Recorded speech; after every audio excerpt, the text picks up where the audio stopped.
Hi friends, welcome to Telugu bus. 2024 ఐపీఎల్లో fifth match Gujarat Titans మరియు Mumbai Indians మధ్య జరగబోతోంది. చాలా ఎగ్జైటింగ్ కాంటెస్ట్ అనమాట. ఎందుకంటే శుభ్మన్ గిల్ ఒకవైపు కొత్తగా కెప్టెన్సీ చేస్తున్నాడు, మరోవైపు ఇంతకు ముందు ముంబై ఇండియన్స్ టీంలో ఉండి మళ్ళీ రిటర్న్ వెళ్ళిపోయాడు. అండ్ అంతేకాకుండా లాస్ట్ 2 సీజన్స్ గుజరాత్ టైటాన్స్ టీంకి కెప్టెన్సీ చేశాడు హార్దిక్ పాండ్యా. సో ఇప్పుడు ఈ రెండు టీమ్స్లో ఎవరిది పై చేయి సాధిస్తారో క్లియర్గా అనాలిసిస్తో తెలుసుకుందాము. అయితే మ్యాచ్ ప్రెడిక్షన్ కోసం వెంటనే తెలుగు బస్ టెలిగ్రామ్ ఛానల్లో జాయిన్ అవ్వండి. డిస్క్రిప్షన్ బాక్స్లో లింక్ ఉంది. ఈ వీడియో అనాలిసిస్ ఆధారంగా చెప్తున్నదనమాట. ప్రెడిక్షన్ చేంజ్ అయ్యే అవకాశం ఉంటే అక్కడే చేంజ్ చేస్తాను. సో ఫస్ట్ అయితే మనం రెండు టీమ్స్ యొక్క ప్లేయింగ్ 11 గురించి క్లియర్గా డిస్కస్ చేద్దాం. So Gujarat Titans playing 11: Shubman Gill, Wriddhiman Saha, Kane Williamson, Sai Sudharsan, David Miller, Shahrukh Khan, Rahul Tewatia, Mohit Sharma, Umesh Yadav లేదా కార్తిక్ త్యాగి, స్పెన్సర్ జాన్సన్ లేదా జాషువా లిటిల్, రషీద్ ఖాన్. ఇక ఇంపాక్ట్ ప్లేయర్స్ గా సాయి కిషోర్ లేదా విజయ్ శంకర్. సో మొహమ్మద్ షమీ లేకుండా ఈసారి వీళ్ళు బరిలో దిగుతున్నారు. అది టీంకి చాలా మైనస్ అవుతుంది. ఇక నెక్స్ట్ ముంబై ఇండియన్స్ ప్లేయింగ్ 11 ఎలా ఉండే ఛాన్స్ ఉంది ఒకసారి చూసాము అంటే Rohit Sharma, Ishan Kishan, Tilak Varma, Nehal Wadhera, Hardik Pandya, Mohammad Nabi, Tim David, Jasprit Bumrah, Gerald Coetzee లేదా Romario Shepherd, Piyush Chawla. Impact player గా డెవాల్డ్ బ్రెవిస్ లేదా కుమార్ కార్తికేయ.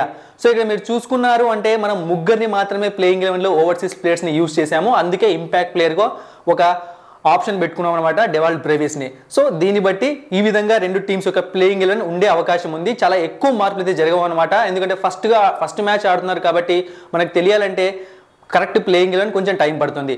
ఇక నెక్స్ట్ ఈ రెండు టీమ్స్ లో ఉన్న important players. So Gujarat Titans main important players ఎవరు అంటే Shubman Gill, Sai Sudharsan, David Miller, Rashid Khan, Mohit Sharma.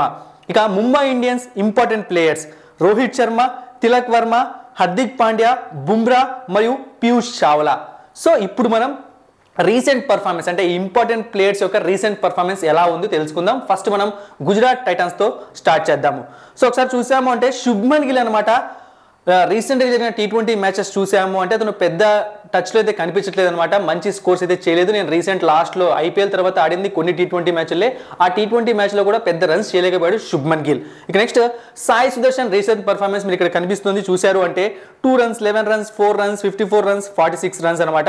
So ఇతను కూడా పెద్ద టచ్లో కనిపించట్లేదు. మరి ఐపీఎల్లో ఎలా ఆడతాడో చూడాలి, ఎందుకంటే లాస్ట్ ఇయర్ అద్భుతంగా పర్ఫామ్ చేశాడు.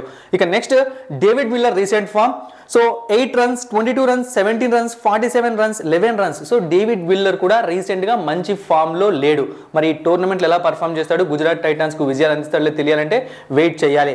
ఇక నెక్స్ట్ రషీద్ ఖాన్ విషయానికి వచ్చాము అంటే లాస్ట్ 2023 ఐపీఎల్ తర్వాత కేవలం 2 T20 మ్యాచ్లు మాత్రమే ఆడాడు. ఇది ఒక షాకింగ్ అనమాట. ఎందుకంటే Rashid Khan one of the best T20 bowler. అలాంటి బౌలరే ఎక్కువ T20 మ్యాచ్లు ఆడలేదు. అండ్ ఫామ్ చూసాము అంటే మాత్రం అతను ఆడిన 2 T20 మ్యాచ్ల్లో పెద్ద వికెట్స్ కూడా ఏం తీసుకోలేదు. ఇక నెక్స్ట్ చూసాము అంటే Mohit Sharma. So after 2023 IPL 3 Syed Mushtaq Ali ట్రోఫీలు మాత్రమే ఆడాడు. అందులో వికెట్స్ ఏమీ కూడా తీసుకోలేదు. సో ఇంపార్టెంట్ ప్లేయర్స్ అనుకున్న వీళ్ళెవరూ కూడా పెద్ద ఫామ్ లో కనిపించట్లేదు రీసెంట్ గా. మరి రేపేం జరుగుతుందో చూడాలి. ఇక next Mumbai Indians important players recent performance. Rohit Sharma 3 T20 మ్యాచ్లు మాత్రమే ఆడాడు 2023 ఐపీఎల్ అయిపోయాక. అందులో ఒక్క 100 ఉంది, అంటే 2 సార్లు డకౌట్ అయ్యాడు, 3సారి 100 ఉంది. ఇక next Tilak Varma recent performance. So 26, 0, 29, 32, 7, 12.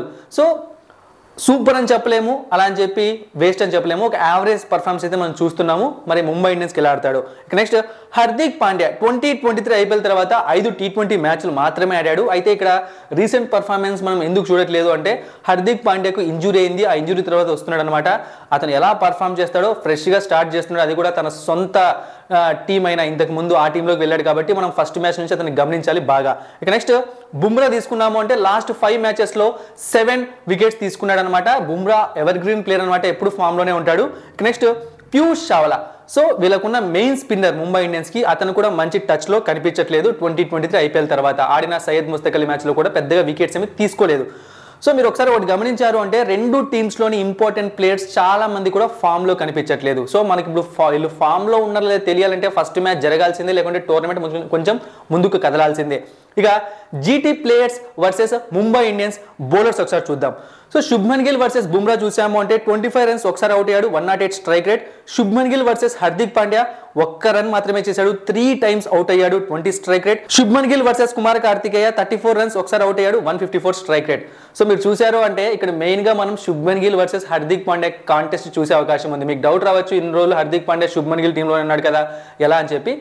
But ఇంతకు ముందు శుభ్మన్ గిల్ వేరే టీమ్స్లో ఉండేవాడు, హార్దిక్ పాండ్యా ముంబైలో ఉండేవాడు. ఆ టైంలో బౌలింగ్ చేసినప్పుడు ఇలా జరిగింది. ఇక నెక్స్ట్ సాయి సుదర్శన్ వర్సెస్ కుమార్ కార్తికేయన్ మాత్రమే ఫేస్ చేశాడు, 7 రన్స్ ఒకసారి అవుట్ అయ్యాడు, 58 స్ట్రైక్ రేట్. ఇంకొంతమంది ఫేస్ చేశాడు కానీ తక్కువ బాల్స్ మాత్రమే ఆడాడు.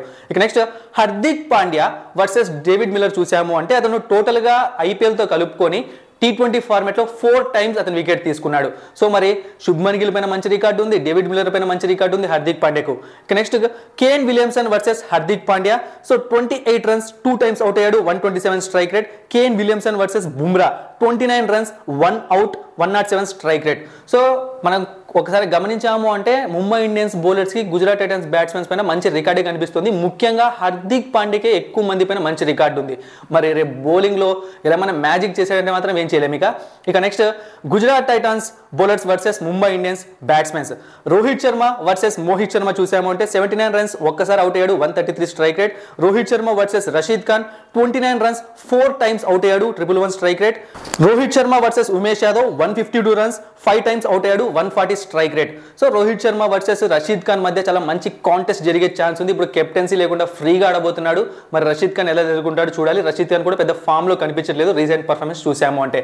ఇక next Tilak Varma versus Rashid Khan 13 runs 2 times out అయ్యాడు, 130 స్ట్రైక్ రేట్. ఇక Hardik Pandya versus Rashid Khan 27 runs 2 times out అయ్యాడు, 73 strike rate. Hardik Pandya versus Mohit Sharma 1 run ఒకసారి అవుట్ అయ్యాడు, 50 strike rate. So Rashid Khan కి ఆల్మోస్ట్ అందరిపైన కూడా ఒక మంచి రికార్డు ఉంది. అతను ఫామ్ లో ఉంటే మాత్రం ముంబై ఇండియన్స్ బ్యాట్స్మెన్స్ బాగా ఇబ్బంది పడతారు. ఇక next Gujarat versus Mumbai Indians head to head fight చూసాము అంటే టోటల్గా 4 మ్యాచ్లు జరిగితే అందులో గుజరాత్ 2 సార్లు గెలిచింది, ముంబై ఇండియన్స్ 2 సార్లు గెలిచింది.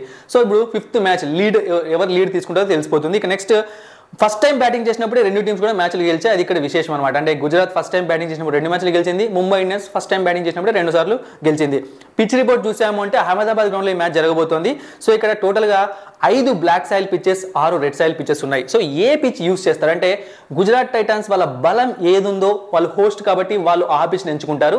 అందుకే అనమాట పిచ్ రిపోర్ట్ నేను టెలిగ్రామ్ ఛానల్లో ప్రొవైడ్ చేస్తాను. సో దానికోసం వెయిట్ చేయండి. మనం ముందే చెప్పలేము, అహ్మదాబాద్ గ్రౌండ్ చాలా పెద్ద గ్రౌండ్ ముఖ్యంగా.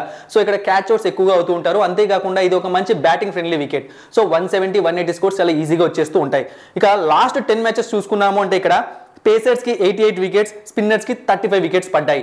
సో బ్యాటింగ్ ఫ్రెండ్లీ వికెట్ అనమాట. ఒక్క సైడ్ టర్న్ అవ్వదు, depends on black soil, red soil ఏది సెలెక్ట్ చేసుకుంటే దాని ప్రకారం వికెట్స్ పడుతూ ఉంటాయి. ఇక ఇక్కడ టోటల్గా ఇప్పటివరకు 7 ఐపీఎల్ మ్యాచ్లు జరిగితే అందులో ఫస్ట్ టైం బ్యాటింగ్ చేసిన టీం 4 టైమ్స్ గెలిస్తే సెకండ్ టైం బ్యాటింగ్ చేసిన టీం 3 టైమ్స్ గెలిచింది. ఇక ఇక్కడ యావరేజ్ ఫస్ట్ ఇన్నింగ్ స్కోర్ చూసాము అంటే 188 ఉంది, యావరేజ్ సెకండ్ ఇన్నింగ్ స్కోర్ 152 ఉంది. సో ఈ గ్రౌండ్లో ఫస్ట్ టైం బ్యాటింగ్ చేసినప్పుడు గెలవడానికి ఎక్కువ అవకాశాలు ఉంటాయన్నమాట. ఇక మరి అనాలిసిస్ మొత్తం చూశారు, ఎవరు గెలవాలనుకుంటున్నారు, ఎవరు గెలుస్తారనుకుంటున్నారో కామెంట్ సెక్షన్లో తెలియజేయండి. సో ఇప్పుడు నా ఒపీనియన్ నేను చెప్తాను, ఇది కేవలం ఒపీనియన్ మాత్రమే, అనాలిసిస్ ప్రకారం. సో మెయిన్ ప్రిడిక్షన్ నేను టెలిగ్రామ్ ఛానల్లోనే ప్రొవైడ్ చేస్తాను, డిస్క్రిప్షన్ బాక్స్లో లింక్ ఉంది. సో నాకెందుకో గుజరాత్ పైన ముంబై ఇండియన్స్ విజయం సాధిస్తుంది అనిపిస్తోంది. బట్ ఇది కన్ఫర్మ్ కాదు, ఎందుకంటే 2 టీమ్స్లోనూ చాలా ప్రాబ్లమ్స్ ఉన్నాయి, ఇంపార్టెంట్ ప్లేయర్స్ ఫామ్లో లేరు. సో టాస్ అనేది ఇంపార్టెంట్ రోల్ ప్లే చేస్తుంది కాబట్టి వెయిట్ చేయండి. బట్ ముంబైకి నేను కొంచెం ఫేవర్ ఇస్తున్నాను ఈ మ్యాచ్. మరిన్ని ఇంట్రెస్టింగ్ వీడియోస్ కోసం సబ్స్క్రైబ్ చేయడం మర్చిపోకండి.